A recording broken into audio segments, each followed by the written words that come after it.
Hi, everyone. So my name is Lance, and I guess the first thing that I'll say, because I'm sure you all are wondering, I have no relation to the cyclist Lance Armstrong. I was born before he got famous, and it's just a coincidence, but you can all tell everyone you got to speak with Lance Armstrong today. So today we're going to be talking about the journey of transplant. So we'll be talking about before we get transplanted and after we get transplanted. And we'll be talking about the complexities of nutrition and nourishment throughout the entire process. Okay. I put this presentation together along with my coworker, Kathleen. So I wanted to make sure that she was included because she did a lot of great work on this with me.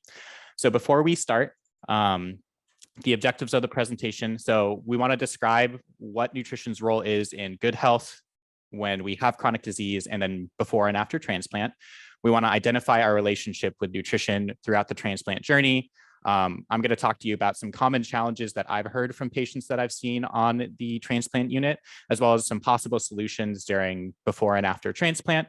And then we'll have some open discussion either in the middle or towards the end of the presentation to just address concerns and share experiences and kind of workshop some solutions for some common problems that come up with diet, okay?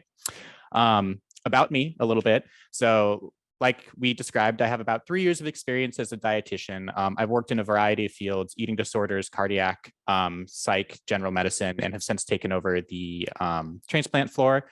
I have my CNSC and I'm working towards some other certifications, and I enjoy, cooking. I like my dog, and I have a hobby of dancing on the side. So just if you're curious about me. And I'd love to learn a little bit about you. So if you could, in the chat box, I would love if you guys could tell me if you are before or after transplant. Are you waitlisted? Have you received an organ? And if you did, which organ are you waiting on or did you receive? Just so I can get an idea of who's joining us today. So I'll give you guys just a few minutes and I'll take a look at the chat and see where everyone's at, okay?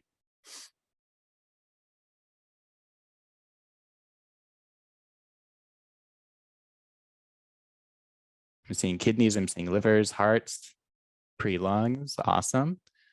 2-time liver, post-kidney transplant. Awesome. I see we have a good variety of different organs and before and after. So that's something that I like to see. So awesome. We'll give it like 30 more seconds.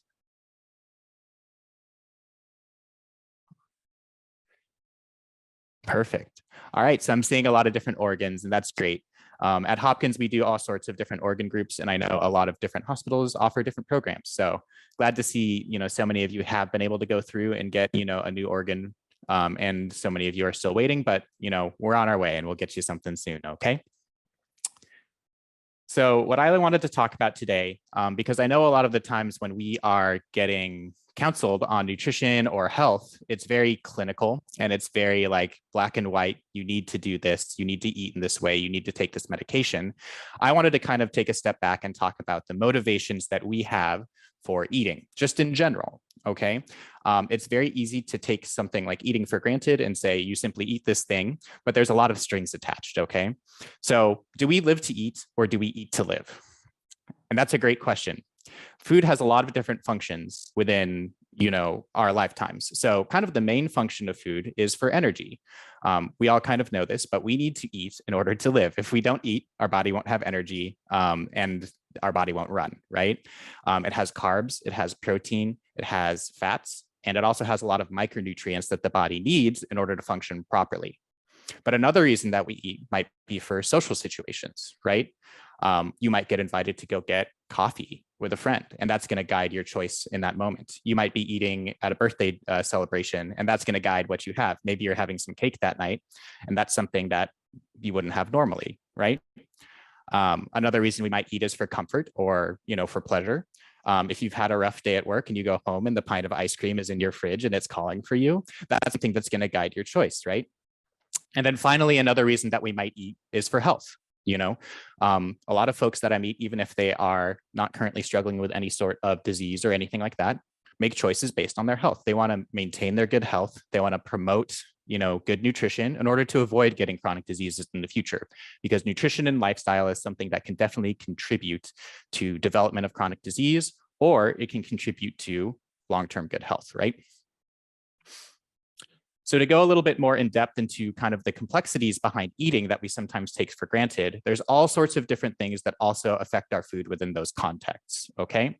So the first one is psychology. So our memory, our experiences, our preferences, and our emotions will all affect what we choose. I always give the example, if anyone's familiar with the movie Ratatouille, there's the scene where the food critic goes in and he has the bite of the food and he's taken back to when he was a kid and he's having that memory.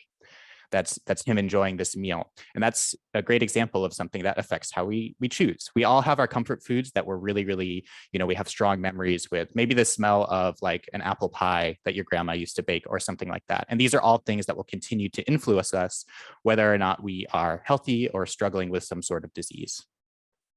Sensation, the 5 different senses. So taste, touch, sight, smell, and sound, which is one that people sometimes are a little curious about. But these are all things that we use to choose foods. So you might walk into a restaurant and you might smell like the frying oil and you're like, oh man, I really want some French fries. Or you might sit down and you might be eating. And then there's that moment where like this sizzling steak or something comes out on the cast iron and it piques your interest. And that's going to guide the choice that you make at that restaurant or wherever you are, right? So the 5 senses definitely guide how we choose our foods. We also have cultural influences. So as mentioned, I'm from San Diego and I moved to Baltimore pretty recently. And a big adjustment for me was the love of crab that's here in Maryland, something that was new for me and culturally a little bit different for me. But on the transplant unit, I get patients from all over the world who eat all sorts of different cultural foods. So that will guide the choices that they make both before and after transplant. I'm sure that some of you here in the chat have had experiences where a provider has told you, you can't eat this specific food, but that might be something that's very important to you and something that's very, personal to your culture or your experience at home. And that's a difficult recommendation to make, right? Or to change. Geography affects what we choose. If you live in the countryside versus you live in the city, there's a lot of difference between what you have access to. People who live a little bit more urban have more access to fast food and convenience foods that might be a little bit less beneficial for their health, whereas folks who live more rural might need to rely more on home cooking, or they might eat more seasonally. So if something is in season, they might choose that more often. And then finally, convenience. It's really easy to say it's too much work to cook, so I'm just going to go grab a frozen meal. I'm going to order some DoorDash. Or maybe sometimes meal delivery services are very popular, and frozen like meal boxes where they'll ship you the entire meal that you prepare at home are also gaining in popularity. So all of these different factors are things that go into the choices that we make around selecting food for each individual meal.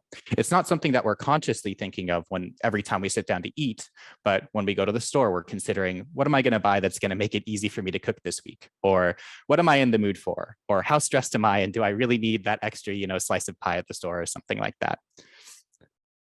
Awesome.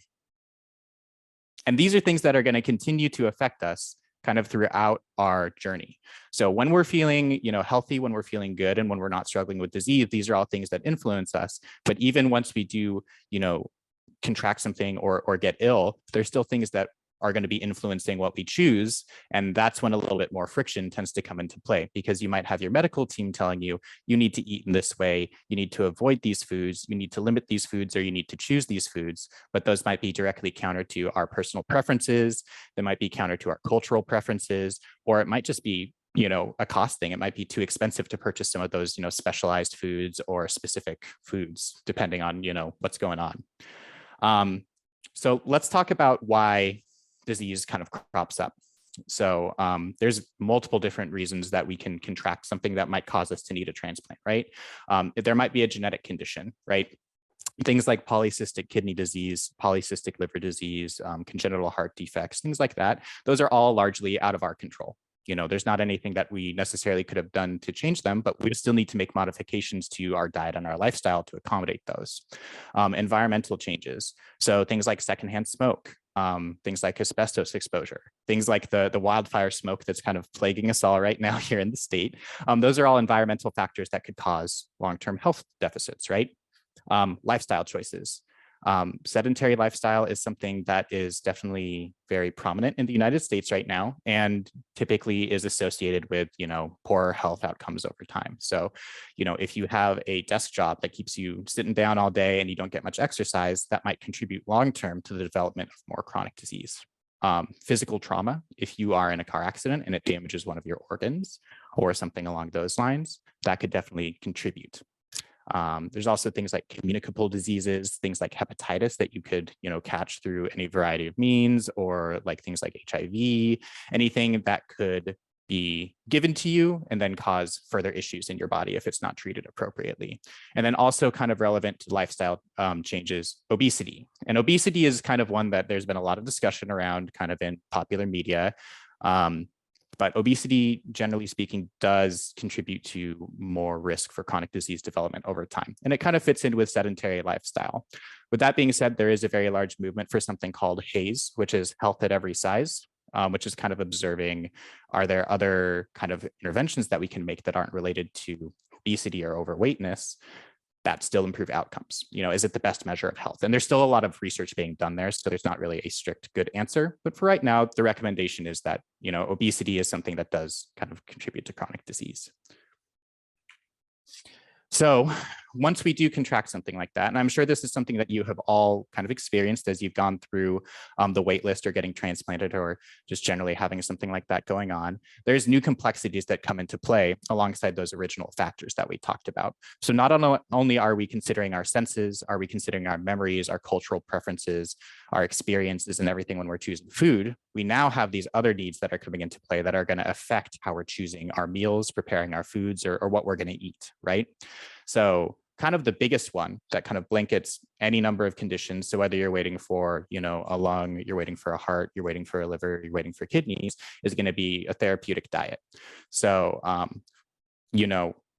any number of changes could be made depending on what your specific needs are. So I have a lot of patients who come in and they need low protein. I have patients who come in and they need high protein. Some individuals will need low salt. Some individuals need to avoid, tomatoes and potatoes, as I'm sure some of you are aware. And all of these different things might be staple foods, and those are difficult changes to make. If you would like, go ahead and throw in the chat, maybe if there's something that you've been told to avoid eating or that you need to focus on eating that you've struggled with, go ahead and throw that in the chat so we can get an idea of some of your guys' experiences. And I'll go through it at the end of the slide. Another issue would be like polypharmacy. So a lot of individuals who are very sick need to take multiple pills, which I'm sure you guys have already experienced. And sometimes, I see the grapefruit. Yes, we'll talk about the grapefruit. With the multiple pills, sometimes I have patients telling me, I just fill up on pills and I don't feel like eating, right? And that's an issue as well, because we want to make sure that even though we're feeling, unwell, it is important that we keep good nutrition up and we need to be eating adequately. So that's another barrier. Early satiety or getting full early is something that a lot of patients experience. And I'm sure some of you have struggled with, feeling like you take a few bites and you're just done because you're just already full of food and it's too much. Metabolic derangements, if you are having increased work of breathing for your lungs, it makes you need more calories, things like that. And it can get harder and harder to keep up with that. Muscle mass losses. A lot of these conditions require us to, burn more calories and protein, and it's difficult to keep up. And that leads to loss of muscle mass, loss of fat mass, which can lead to a decrease in your quality of life because it's harder to do the things that you enjoy doing. Fluid status is something I'm sure a lot of you have struggled with, making sure that you're not retaining too much fluid. Maybe you've been on a fluid restriction or, have a salt restriction to help with that. Vitamin and mineral losses, especially for some of my liver patients, it can be really hard to keep some of those, vitamins and minerals within normal limits. So that's something that could have side effects and make you feel worse too. And then we're adding more vitamins onto it and then kind of building on that polypharmacy issue. And that could be, something that contributes to worsening intake. Another thing is weight loss. It's really, really easy to lose weight with some of these conditions. As I mentioned, we're losing muscle mass and we need more nutrition, but it's getting harder to get it. And then finally, hospitals and procedures. So nobody likes being admitted to the hospital, and the food in hospitals tends to be institutional at best, and it can really put a damper on how people are eating. And when we see patients get hospitalized frequently, they tend to continue to kind of nutritionally get a little bit worse over time. So every hospitalization is kind of like a speed bump, especially if we have patients going to the ICU. There's a condition called PICS, which is like post-ICU syndrome. And essentially it's like very difficult to kind of recompensate out of that unless you have a lot of really good support. So I'm going to go through the chat now, and I'm going to see some of the comments that you guys had. So I'm seeing grapefruit, sweets, salt, potassium, and then potassium. Some of the raw foods, yes. Low protein, low potassium and sodium, sushi, gluten-free. Yeah, so a lot of the food safety recommendations definitely are something that a lot of my patients do struggle with when we talk about it. You know, after transplant, we do recommend that everything is cooked, right? And that can take out a lot of foods that people really enjoy. The sweets and the salt are something that people really struggle with. You know, we might, especially in times of trouble when we're not feeling well, want to turn to those comfort foods, but then you have your medical team saying, oh, no sweets, no salt, and that makes it a little more difficult, you know.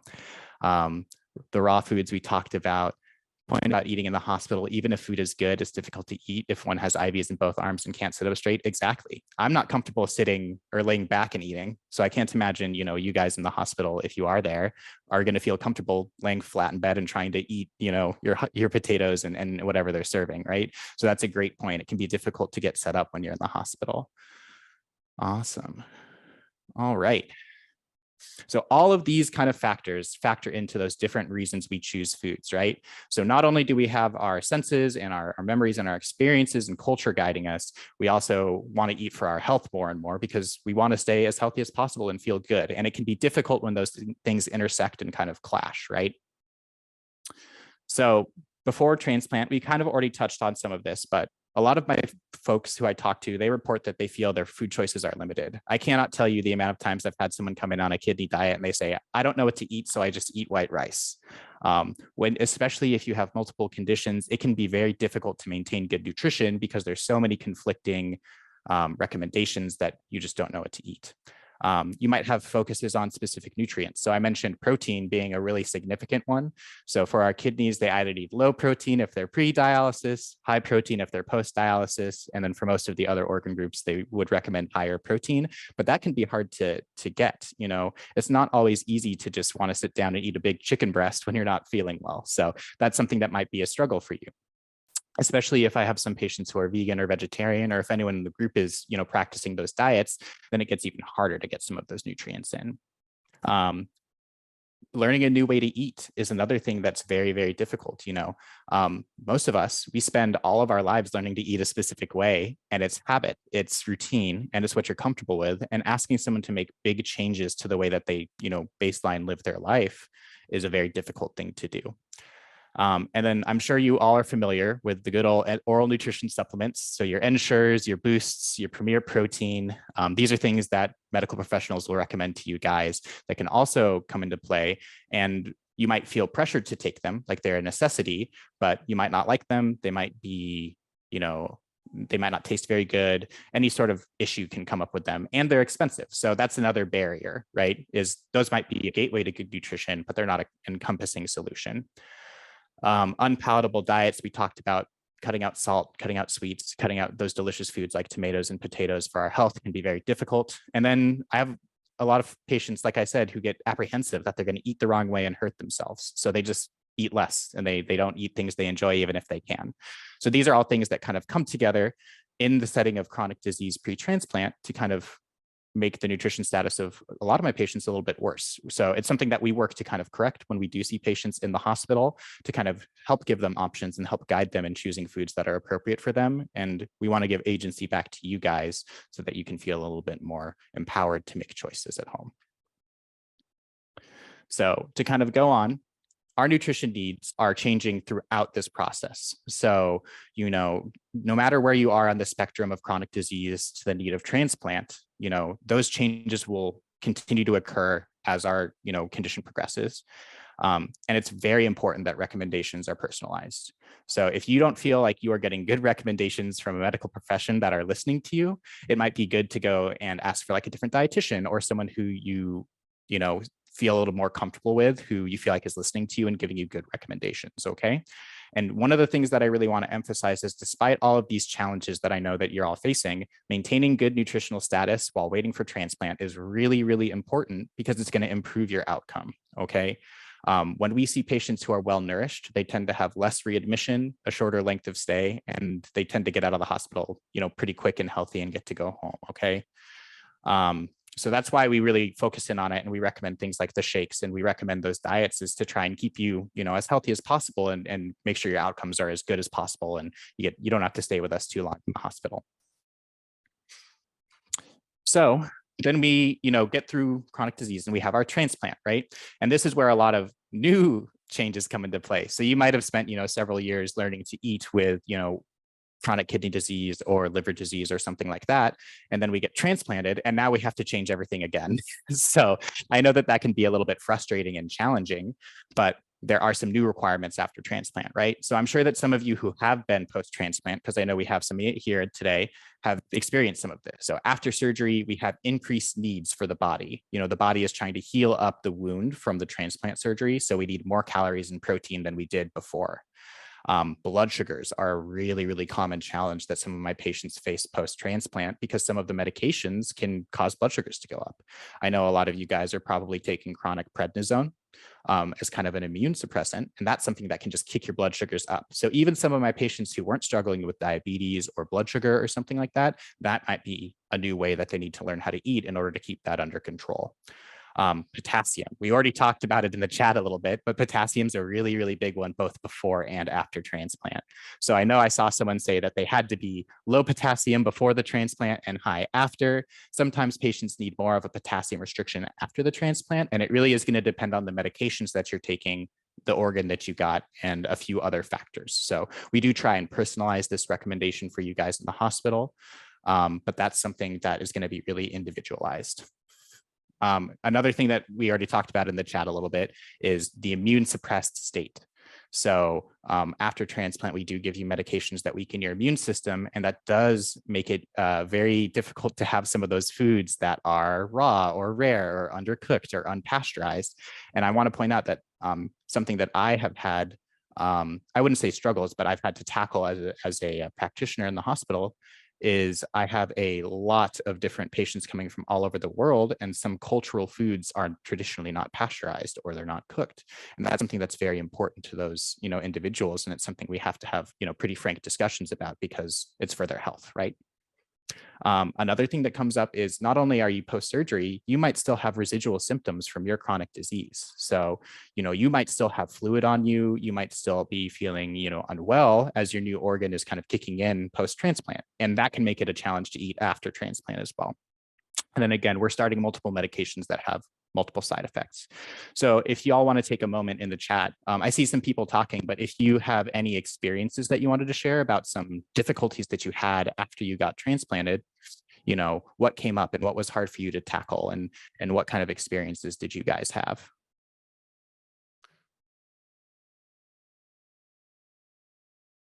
Yeah. And I'll wait just a few minutes or moments, I guess.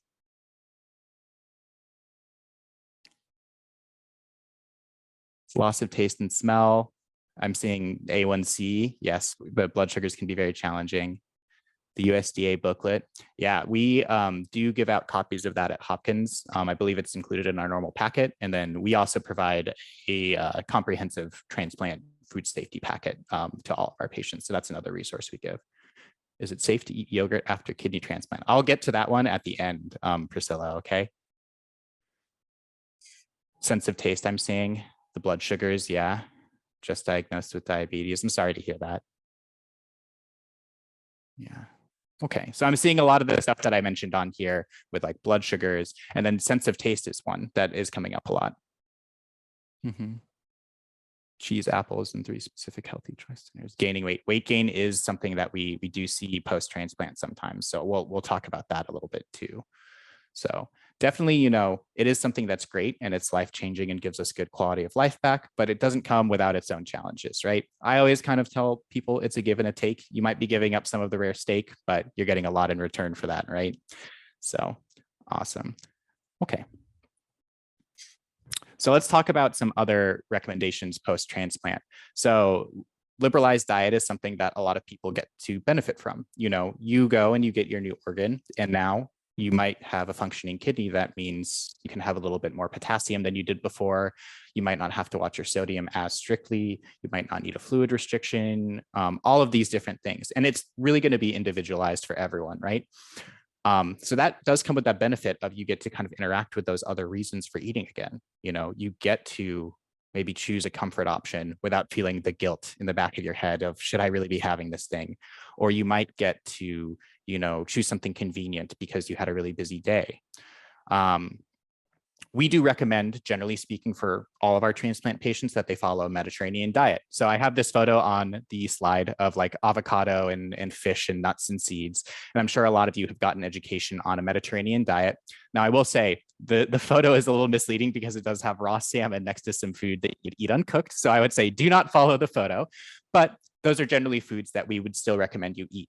So, that's something that we tell our patients to consider. So that's another change that they might have to make. We kind of talked about having increased needs after the transplant. So for 6 to 8 weeks, you might really need to be focusing on getting more food in and eating, even if you don't feel hungry or having those taste changes or anything like that. Yeah, MR. And then 8 weeks post-transplant, you can kind of transition back to normal eating. Food and drug interactions. So I saw we had some mentions of grapefruit earlier in the chat. So grapefruit is something that pretty much every transplant patient does have to give up full time. But again, this is something that you might be eating grapefruit for 30 years before you get sick. And now we just say you have to stop. And that can be a really challenging experience that can kind of affect you, right? And then food safety is a big one. I saw people saying that they had to give up sushi or rare steak or steak tartare or runny eggs. And I had someone ask about yogurt. So these are all things that, even though we're getting a lot of quality of life back, still challenging for some of my transplant patients. To briefly answer the yogurt question, my recommendation is that as long as it's pasteurized, it should be fine. So the majority of name brand yogurts you would get at the store, like your Chobani or like your Dannon or something like that, would be fine. But I wouldn't necessarily recommend making your own at home. Blood glucose control. I've had a lot of, you mentioned in the chat that A1C is something that has been a challenge for you after transplant, or your blood sugars have gone up. So that's something that, even though you might have more freedom in other areas, you might need to be considering that, and that can still interface with those other reasons we have for eating. And then finally, lipid management is something that can be a challenge afterwards. Some of the medications after transplant can make your lipid profile, so like your cholesterol, kind of worsen a little bit. So that's kind of also where the Mediterranean diet comes into play. It helps to keep those levels down, and it also helps with some of the blood sugar stuff. And I see Judith saying that the Mediterranean diet has been great. So we would recommend that for you. And I do have some resources for y'all at the end of the PowerPoint in ways you can learn about some of these recommendations, okay? I'm seeing nuts as a recommendation. So the nuts are great as long as they've been roasted and shelled, right? For the food safety aspect. AMR rejection and IVIG, that's something I see a lot.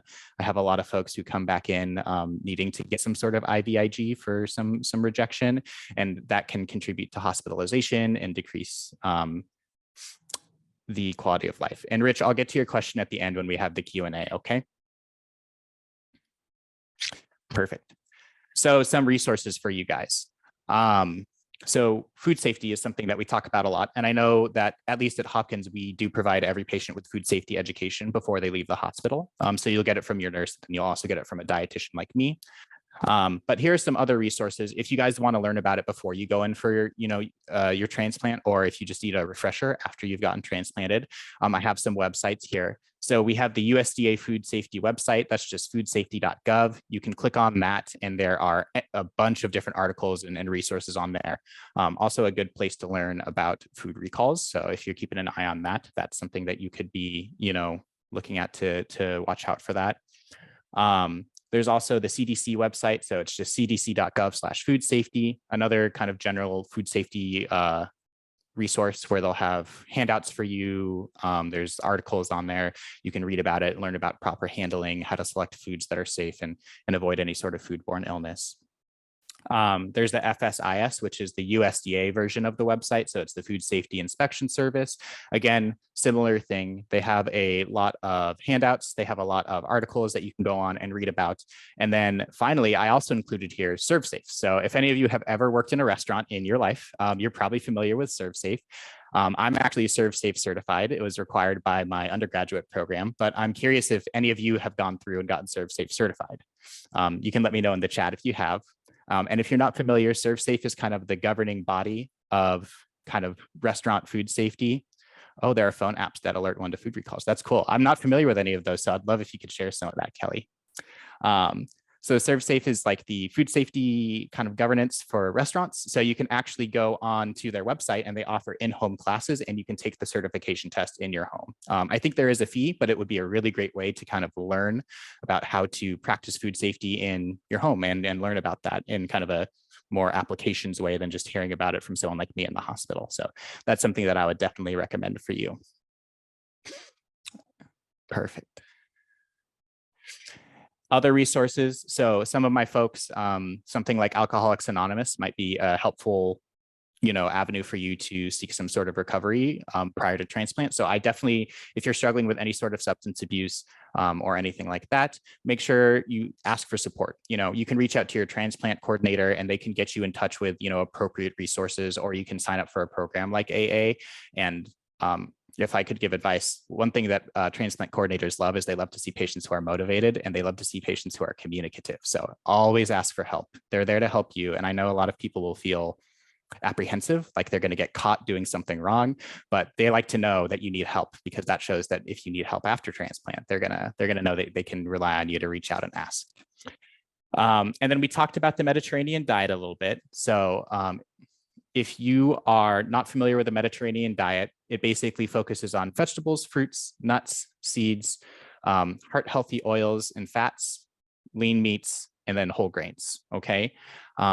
If you need more resources on that outside of what we provide in the hospital, there's a website here called Old Ways. And Old Ways there's a book that you can buy that teaches about the Mediterranean diet. There's articles, there's recipes, and other kind of resources like that on the website. So if you've been recommended the Mediterranean diet in your hospital or pre-transplant or post-transplant, and you really are having a hard time finding foods that work for you within that kind of matrix of reasons we eat that we talked about, that's definitely a place you can look to get some more recommendations, okay?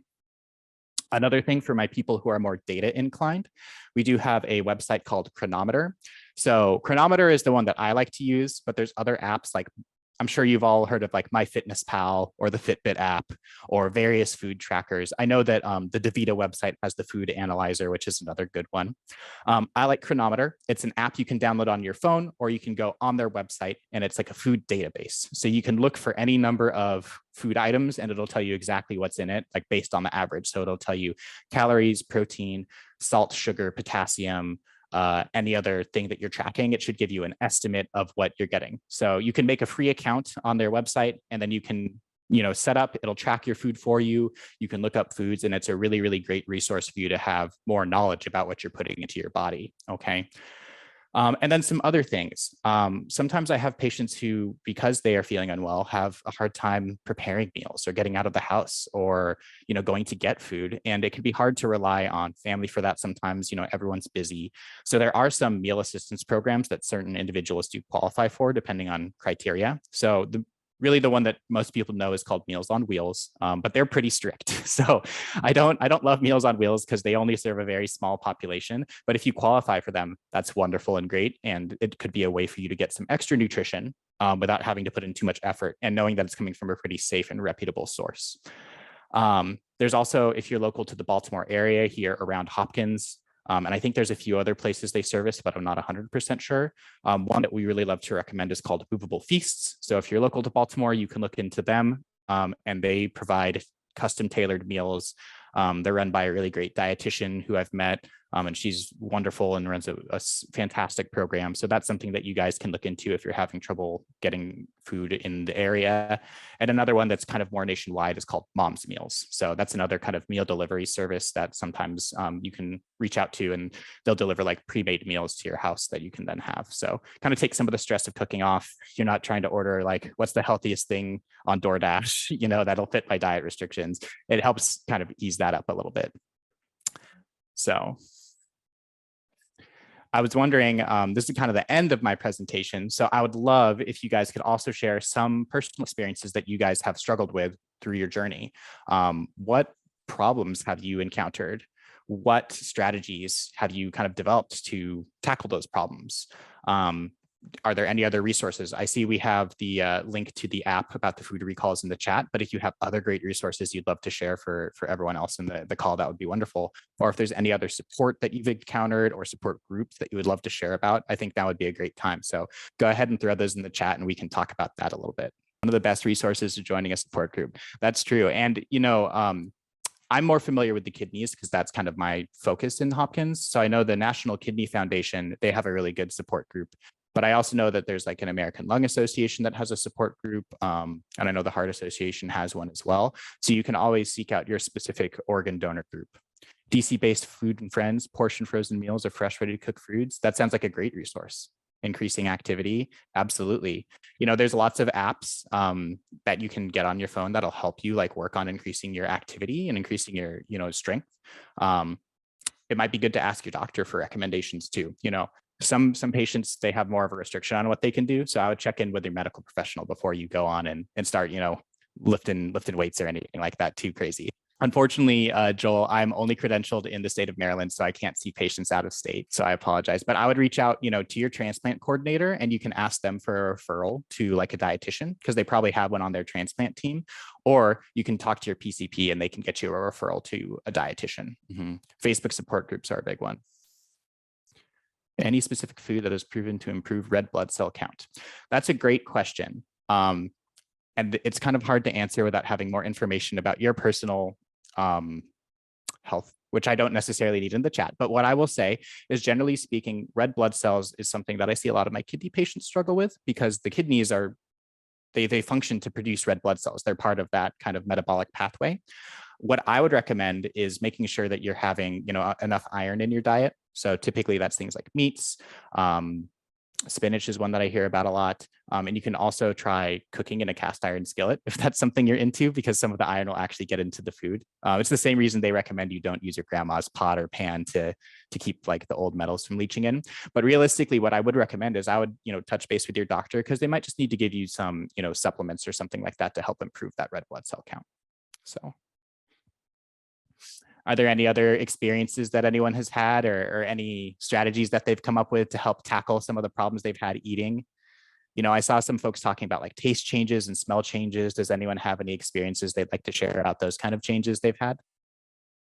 Lance, this is Marty. Yes, after the transplant, I lost my taste buds and my smell buds. And when you think of my age, I've eaten 75,555 meals in my life. Exactly. And I've eaten 25,185 snacks. But I've lost perspective to what turns my body on when it comes to food. I mean, literally, I can sit down at a meal and have no urge at all to eat, but I force myself to eat so that I can get something in my body. But I've lost that inspiration, that, the smells and the aromas of all that great food we used to smell. Is there a way to kind of work through that? That's a great question. And it really is kind of individualized to the patient. So I know something that kind of came up a lot with the recent COVID kind of pandemic is a lot of people were losing their smell and their taste. And there have been some therapies that have been developed that have helped regain some of those things. I haven't heard of any specifically applied to transplant patients though. So usually what I would recommend is you can try adding like a lot of spices, things that are very strong tasting, but don't have like salt in them, to try and improve the taste of the food. Sometimes you just need more flavor to kind of break over that barrier. Or if it is issues about, like, I lost my train of thought. But I would recommend adding more spices to your food to try and like bring out the flavor a little bit more. Or maybe just, trying new foods that you might not have enjoyed before. Adult taste buds change about every 7 years. So it's important to keep trying new foods. And I see we have a lot of messages coming in. So recommendations to help with early satiety. We do recommend following what we would call a small frequent meal pattern. So typically the American diet is 3 large meals a day. We would recommend doing 4 to 6 small meals a day with a focus on calorie dense foods. So things that have extra fat in them, things that have extra protein, things that are very nutrient rich. So actually staying away from some of the vegetables a little bit because they tend to fill us up with that much nutrition, and focusing on things that are a little bit more calorically dense. Diverticulitis and colitis a couple of times. Our recommendation for diverticulitis is to follow a high fiber diet when you're not having an inflammation, and then a low fiber diet when you are feeling inflamed. The best snack to eat between meals. I saw someone mention that they really loved nuts. I think nuts are a great source of protein and calories. They're good for our heart and they don't affect our blood sugars too much as long as you're not getting any of the like honey roasted ones. You could also do like a yogurt as long as it's refrigerated, cottage cheese or a cheese stick, a hard-boiled egg. Those are all good sources of nutrition that are high in protein, don't have too much added salt or anything else funky, and are generally pretty filling in my experience. Immunosuppressants are a handy excuse to avoid sushi and poke. I don't eat bait, to each their own, right? I always tell my patients you can use it to get out of things too. Oh, I don't eat that. It's against my transplant rules. So hot sauces, exactly. Hot sauces are a great way to add more flavor and kind of wake food up. So if you're having a hard time getting over that bump, it might help you feel a little bit more hungry, kind of wake up your taste buds a little bit. Is it possible to have a balanced diet? That is a hard question to answer, Kelly, just because, I'm not familiar with every single meal that they offer. I would recommend, trying to get in touch with a nutrition professional who would be able to look a little bit more in depth for that, at that for you. Okay. Picnics during the summer. That is a great question because we did talk about the summer stuff. So picnics is a question I do get a lot in the hospital because I have folks who I'll be talking to them about refrigeration and making sure that food stays nice and cold in order to make sure it's staying safe. But they want to go out, they want to have a picnic, they want to have a barbecue, and the food might just be kind of out on, a picnic table or on the lawn or whatever. There are a couple of different things that we do want to consider from a food safety perspective when we're thinking about picnics, weddings, things like that. We want to think about how many people are going through and handling the food before it gets to us, right? If there's a lot of people touching a pair of tongs at a wedding in the kind of the serving bar, that's going to be a little bit of a concern for some of you who are immune suppressed. If we're thinking about picnics, we want to make sure that our ice pack with the pasta salad or whatever you're having is packed with ice. We want it to be very cold in order to make sure that stuff is reduced in temperature to make sure it's staying safe, right? Those are things that you would want to consider for like picnics and weddings. So making sure that if you have something perishable that you're trying to keep it as cold as possible for as long as possible, and then trying to avoid situations where there's a lot of people handling tongs. So I always say, if you're in doubt, feel free to ask.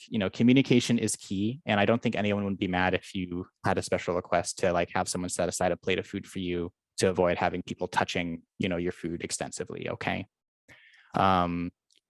Dietary cholesterol with blood cholesterol and eggs. That's a great question.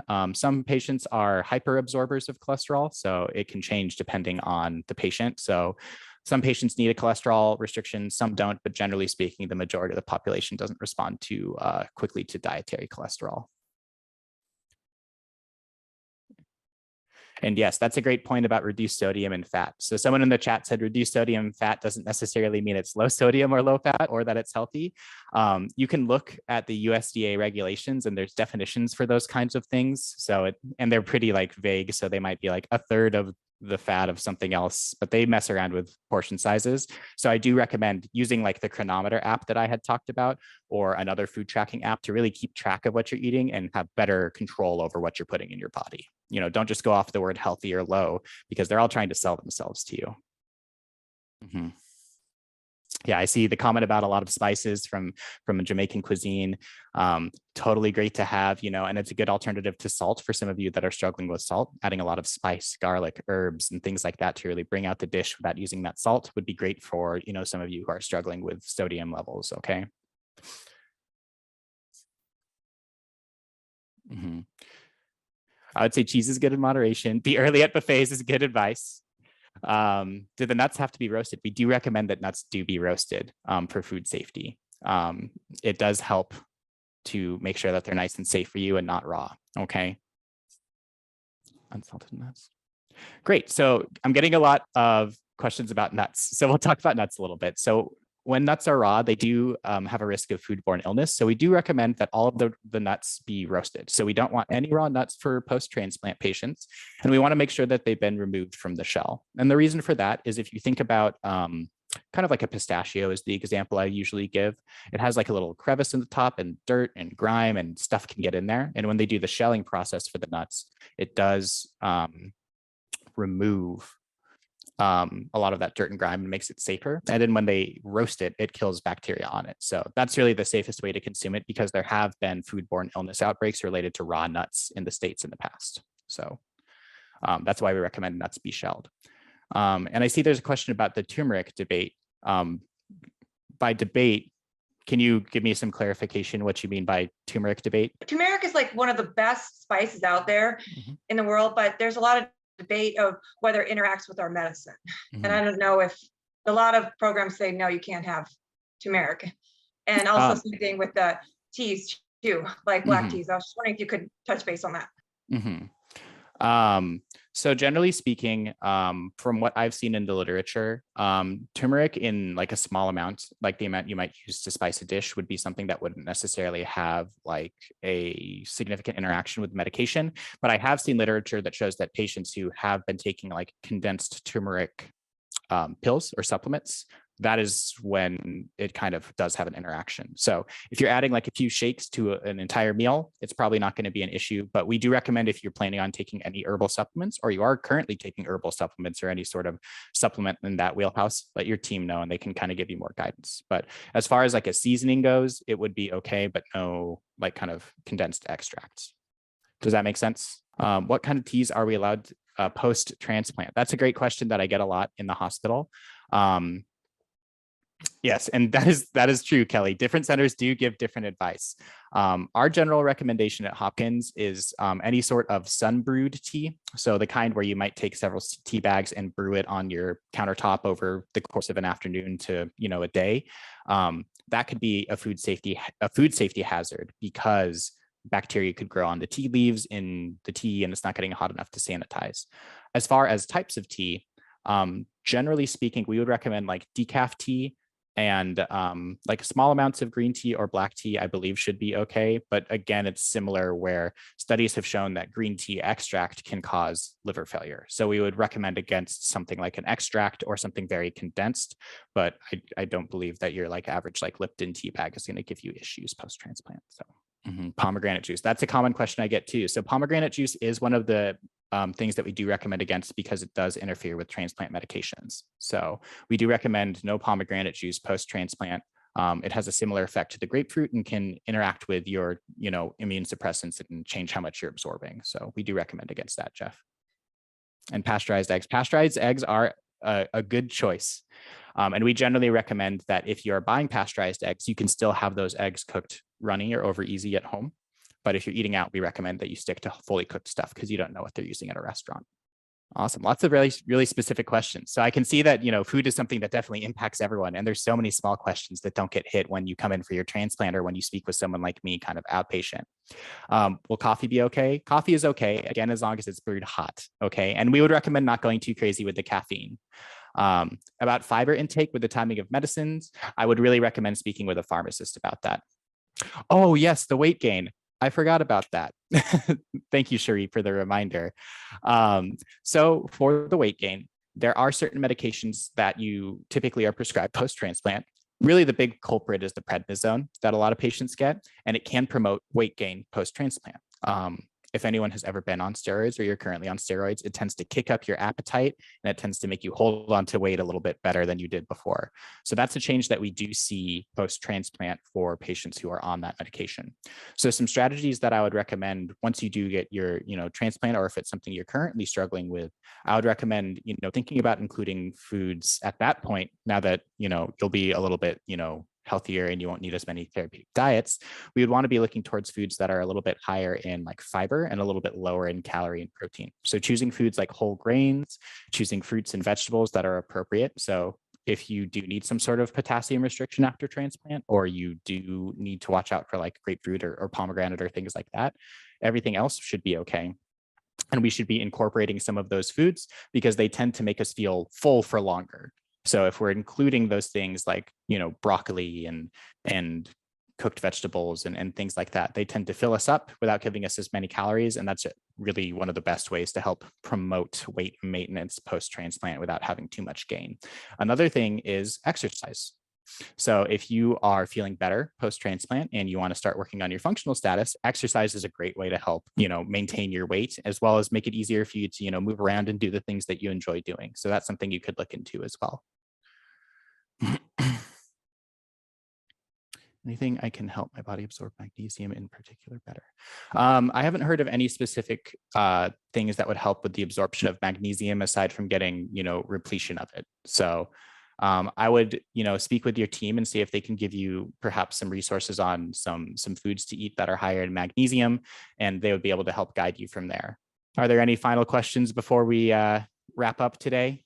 Lots of questions about the magnesium. I would touch base with your individual team on the magnesium, just because I'm not super familiar with what's going on with you guys personally. But generally speaking, oral magnesium is better than IV, but you're not going to get IV at home anyways. So I would just touch base with them and they should be able to answer that question for you. Yeah, Brazil nuts are a good source of magnesium. Absolutely. That's something that you could be doing if you enjoy those. And then I did get a good question about pasteurized milk with almond milk on bone strength and density. I will say this will probably be my last question I answer because I think we are coming up on time. But dairy milk is something that is excellent for bone strength. It's got vitamin D. I mean, most milk does. So vitamin D is not naturally in milk, but it's added to the food supply by the government. And it's really high in calcium.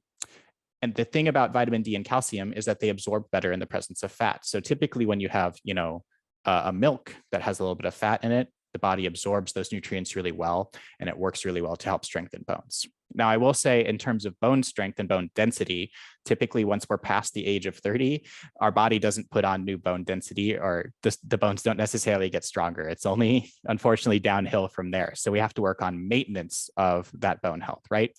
So long-term trends, making sure that you're getting good calcium and getting good vitamin D is important.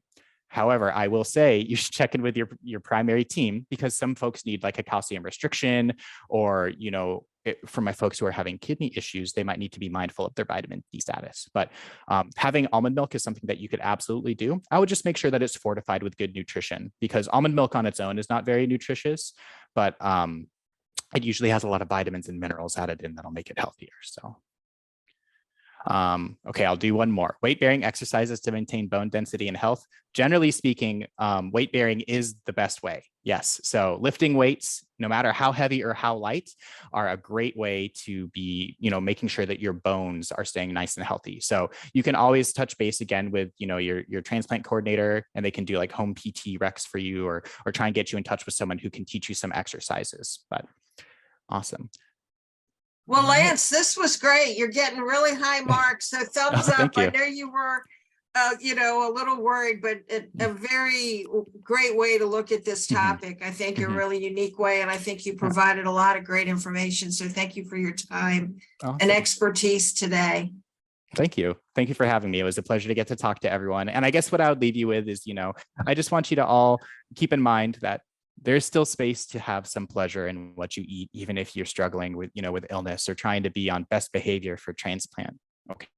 But it's just about being mindful and, balancing those choices and, trying to find and maintain that joy in eating while trying to eat for health. Okay. So I want you guys to keep that in mind. Think about what motivates you to eat, and just try and, keep that in mind. And, hopefully, I get to see some of you at some point here at Hopkins, and hopefully for some of you who I have seen, I hope I don't have to see you for some time, because if you're inpatient at the hospital, then you have to talk to me. So, Lance, this is Marty. I wanted to say thank you again for your time this morning, and everybody that was on the call. We want to thank everyone for attending today. It's great seeing you.